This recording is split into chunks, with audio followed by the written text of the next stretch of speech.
Rete 2000 Web vi invita all'ascolto di Autori e Letture, uno spazio di informazione culturale con interviste e approfondimenti letterari sugli autori delle edizioni 03. Presenta Gianfranco Iovino. Con Rete 2000, con lo spazio dedicato a edizioni 03. Gianfranco, cosa facciamo ora? Adesso facciamo un bel salto, come ho detto, come l'ho perfezionato, dalla cura dello spirito e del corpo, con l'atletica, con il grande sacrificio. Adesso ovviamente, dopo aver corso tanto, bisogna pure fermarsi un attimo a riposare e soprattutto mangiare. Rifocilarsi.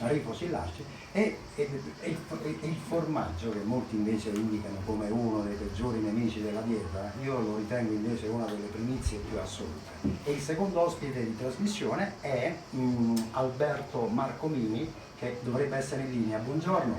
Pronto, signor Alberto? Eccoci qua, buongiorno e grazie per l'invito. Grazie. Eccolo qua. Bene, ahimè abbiamo un po' sforato nei tempi, ma io cerco di recuperare subito dandole la linea perché si presenti a noi radioascoltatori e a tutto lo staff. Chi è Alberto Marcomini?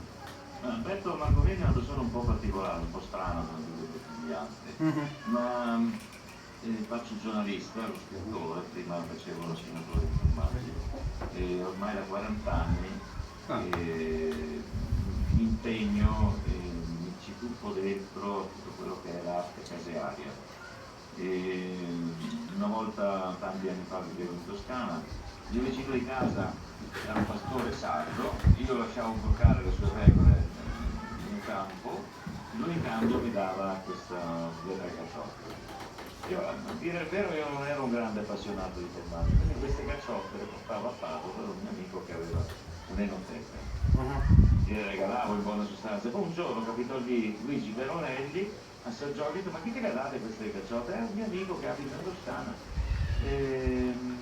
Dammi il suo numero di telefono, quindi parliamo degli anni 80, fuori i primi telefonini.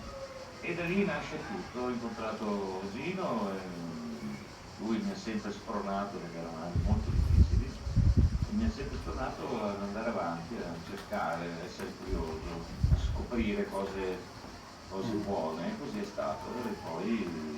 E poi È un lungo andare avanti, sì. E infatti io cerco di analizzare con lei questo percorso. Nel 1990 le è stato attribuito il riconoscimento, lo dico in italiano perché se leggo il francese faccio brutte figure, dovrebbe essere Cavaliere Maître dei formaggi di Francia, giusto?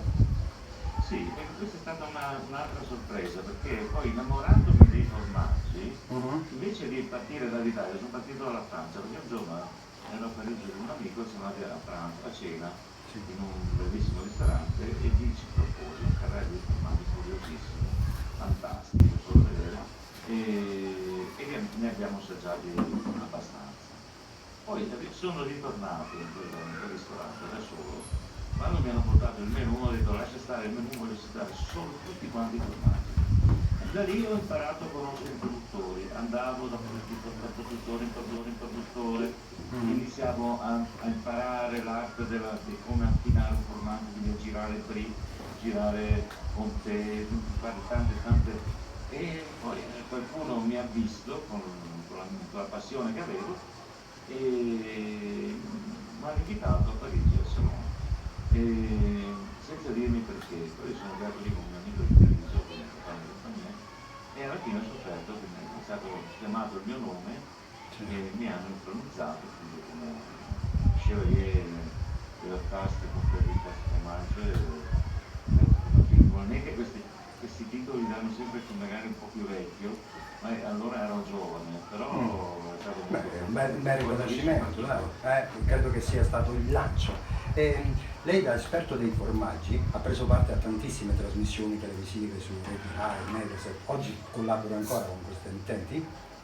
Sì, con Mediaset ovviamente vado sempre avanti, anche se purtroppo a causa della pandemia le cose sono un po' rallentate, e già la prossima 5 luglio andiamo a registrare in Malga con Italia 1, poi sono sempre molto affezionato a capo a Canale 5, giusto, perché la prima puntata praticamente l'ho fatta io e continuiamo ad andare avanti. Bello. Lei anche Rai, ogni tanto mi chiamano come ospite. Dopo aver fatto 3 anni fa. Non è cosa da poco. Tempo sempre meno. Lei è anche direttore della testata Carta da Formaggio, giusto? No, è sbagliato. Ah, no? Boh, allora è un'informazione che non... No, era una sorta di giornalino che ho creato anni fa e che poi non aderendo più a una società che avevo un'altra persona, ho chiuso quella testata, però ho aperto un'altra da 3 anni che si chiama Faccio Better Magazine. Ed è una rivista molto elegante, molto carina, sia cartacea che su internet, sul web. Sì, anche Si può anche abbonare. Bene, per cui è il verbo che ho sbagliato. È stato anche direttore della testata, la Carta da Formaggio. Ma adesso parliamo un po' dei suoi libri enogastronomici, con protagonista ovviamente il formaggio. E allora, da un esperto io, la domanda che posso rivolgergli è: chi e cos'è il formaggio? Per dirla proprio in pochissime parole, perché altrimenti sarebbe molto complicato No, agli ascoltatori. Praticamente il formaggio è la sintesi dove il latte incontra un enzima, questo enzima fa sì che il latte si coaguli e che diventi formaggio. In buona sostanza, come succede per il vino, per il pane, per la birra, tutto avviene attraverso una fermentazione. I 3 ingredienti che fanno formaggio sono il latte, il caglio, questo enzima che si trova quanto stomaco alimentari, e il sale. Attraverso questi 3 ingredienti in tutto il mondo si fanno milioni di tipologie di formaggio, uno diverso dall'altro. È veramente incredibile, è un miracolo dell'organismo, è qualcosa di meraviglioso che la gente deve cominciare a capire. Che credo ci sia da sempre, giusto?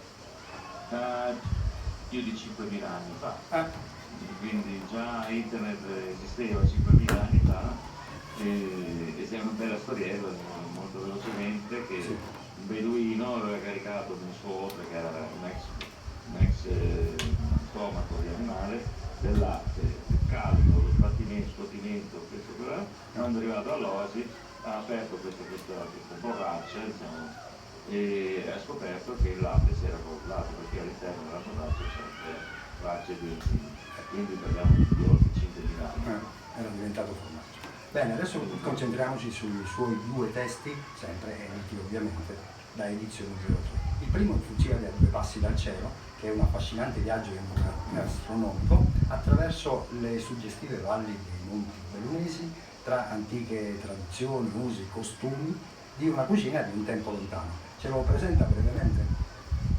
Come no? Allora, il Rifugio Fuciate si trova circondato dalle più belle Dolomiti trentine. Questo rifugio, che nasce come fienile, nasce come momento di riposo perché era di proprietà di lo zio dell'attuale proprietario, che era un monaco, e durante l'estate andavano a spacciare le tradizioni filosofiche.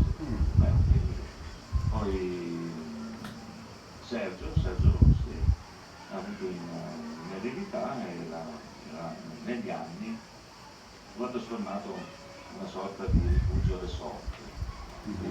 Non c'è la spa, non ci sono quelle cose che possiamo trovare, ma lì c'è tanta cultura, tanta sapienza. Un rifugio, io dico, dove potrebbe essere tranquillamente un rifugio galleria d'arte, perché Sergio colleziona, è un grande collezionista d'arte, e però c'è una cucina che è indescrivibile, perché lì si mangiano i formaggi come il cuccione di Moina, i formaggi della Val di Passa, e il figlio Martino, che adesso ha preso lui il testimone nella cucina,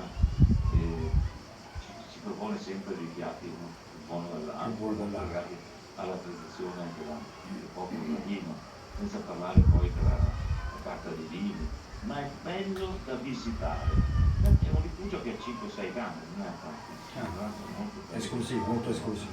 ma è da visitare per guardare tutte le opere d'arte che ci sono. All'interno Si siede a tavola e si va e all'interno del volume ci sono anche succulenti ricette, ma soprattutto ci sono delle foto realizzate da Paolo Castiglioni, giusto? Paolo Castiglioni è il mio scudiero, tra virgolette, da sempre fa il fotografo di food, soprattutto specializzato nel food, e credo che oggi come oggi in Italia è forse uno dei migliori.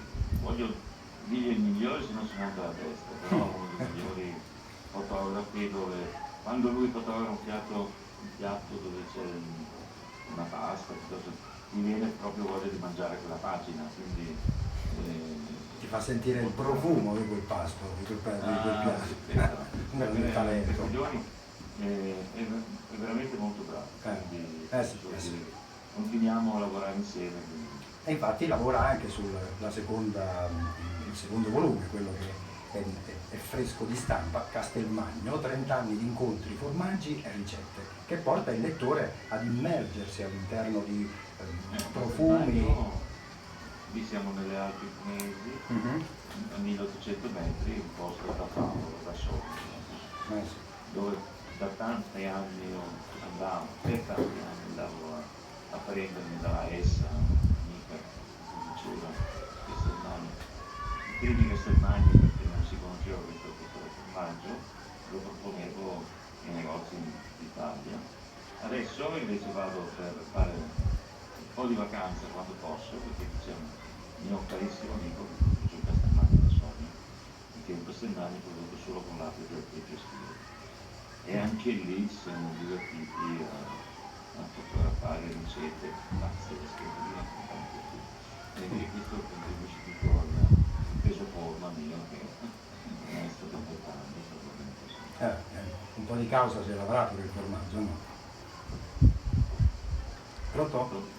Sì, dicevo, un po' di causa, diciamo, di questo suo fisico che comunque, come ha detto lei, la mostra in salute, è dato anche ovviamente dal formaggio, cioè questa essenza impossibile da dirgli di no. Però la domanda è lecita secondo me. Lei come convincerebbe a un non amante dei formaggi ad avvicinarsi a qualcosa che va ben oltre il gusto, perché in un assaggio ci si assapora storia, territorio, poeticità. Ha sentito la domanda? Sì, però la sento un po' a tratti. Mi sa che forse deve spostarsi lei con il cellulare. 5 tacchi. Provo a ripetere, ad un non appassionato di formaggi, no? Lei come proverebbe a convincerlo invece ad avvicinarsi a qualcosa che va oltre anche a un fatto puramente gastronomico? È molto semplice. Sì. Prima di tutto il formaggio rappresenta un territorio e qui bisogna cominciare a capire che il turismo del formaggio è molto importante, perché spesso e volentieri non conosciamo le varie tipologie di formaggi che abbiamo nel nostro paese. Quindi poi bisogna far capire al consumatore che non ama molto il formaggio, che il formaggio fa anche bene alla salute, e poi una continua scoperta di sapori nuovi e molto accattivanti. Quindi noi abbiamo più di 900 formaggi in Italia, quindi bisogna far capire che il formaggio non è più un qualche cosa da mangiare perché si ha fame, perché mai non abbiamo più fame, non siamo super ipernutriti. Però quando abbiamo un formaggio fatto come si deve, lo annusiamo, lo guardiamo, diventa più un qualche cosa da meditazione che da mangiare. C'è tanta storia, c'è tanta tradizione. Lei organizza la rassegna annuale Formaggi in Villa e Made in Malga, giusto? Ci accenna qualcosa di questi due eventi? Allora, questi due eventi creati con il carta da formaggio, all'inizio, dove vogliamo 10 anni fa, all'inizio era qualcosa che molto culturale, molto bello, non c'erano tantissimi produttori, però poi accorgendomi che questi eventi rischiamo di diventare una sagra paesana, allora io ho lasciato, perché non voglio che il formaggio venga concepito come un formaggio da sagra, assolutamente no. Il formaggio è troppo importante per la nostra cultura, ma anche per il nostro sistema economico, quindi credo che lascio agli altri fare le sagre. La sua esperienza con Edizioni 03, visto che siamo al secondo volume, che siamo ai saluti, ho bisogno di capire, un grande appassionato come lei, oltre che cultore dei formaggi, è un'avventura, è un'esperienza non facile trasportare la sua storia, il suo amore per questo pregiatissimo alimento all'interno di libri che poi sfogliandoli sono pieni di foto, pieni di storie e di paesaggi. La mia esperienza con Edizioni 03 è stata positivissima, poi per questioni di distanze abbiamo, e poi c'è stata una pandemia, quindi purtroppo abbiamo dovuto interrompere, però nel prossimo futuro sicuramente ritorneremo a lavorare insieme. Quindi la più bella conferma che è soddisfatto, è pienamente soddisfatto. Assolutamente, i primi numeri di carta da formaggio li ha stampati loro. Ma di Alberto... Poi c'era questa riunione tra io e l'Edizione 03 e Castiglioni, che in tre stiamo facendo delle cose molto belle. Trittico interessante, indubbiamente. Ma di Alberto Marcomini, oltre questo amore per il formaggio, possiamo dire qualche altra cosa che le appartiene, le riguarda? A me riguarda la natura, soprattutto la natura. Mi riguarda tutto quello che uomini e donne con le mani nel latte producono tutti i giorni. Quindi mi piacerebbe, il mio sogno sarebbe quello di ritornare indietro nel tempo, ma non storicamente, ma indietro nel tempo per concepire il tempo in maniera molto più lenta. Invece adesso che non abbiamo più tempo, nessuno ha tempo, tutti corrono, tutti attaccati a questo telefono, quindi attraverso appunto questo Cacciottete Magazine voglio dare dei messaggi molto chiari. Andate piano, andate calmi, cominciate ad apprezzare le cose buone. Quando fate gli aperitivi, bevete di spritz, non mangiate le patatine e le olive che non sanno di niente. Chiedete un buon pezzo di formaggio. Questa è una cosa, è una cultura che si deve trasferire agli altri, ma ci vuole un po' di tempo. Sì, bisogna lavorare su questo argomento. La domanda ultima con cui ci congediamo è: perché dovremmo leggere i suoi libri?